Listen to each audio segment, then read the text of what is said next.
Ground ఏదైనా ప్రత్యర్థి ఎవరైనా గౌతమ్ గంభీర్ స్టైలే వేరు. తాజాగా మన తెలుగు అబ్బాయి తిలక్ వర్మకు గంభీర్ గట్టిగానే క్లాస్ పీకాడు. అసలు గంభీర్ అంతలా ఎందుకు కోప్పడ్డాడు? డకౌట్లో కూర్చుని ఎందుకు అసహనం వ్యక్తం చేశాడు? Let's watch. పాకిస్తాన్తో జరుగుతున్న హై వోల్టేజ్ మ్యాచ్లో తిలక్ వర్మ క్రీజులో ఉన్నాడు. కానీ రన్ రేట్ మాత్రం గంభీర్ ఆశించిన స్థాయిలో లేదు. తిలక్ నెమ్మదిగా ఆడుతున్నాడు. పాక్ బౌలర్ పుంజుకోవడం గంభీర్కు అసలు నచ్చలేదు. వెంటనే గ్రౌండ్లోకి మెసేజ్ పంపిన హెడ్ కోచ్ భారత్ స్కోర్ కనీసం 170 దాటాలని టార్గెట్ ఫిక్స్ చేశాడు.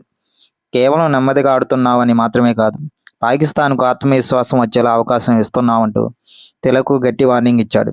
గంభీర్ వికెట్లు కాపాడుకోవడం ముఖ్యం కాదు, రన్ రేటు పెంచడమే లక్ష్యంగా ఉండాలని స్పష్టం చేశాడు.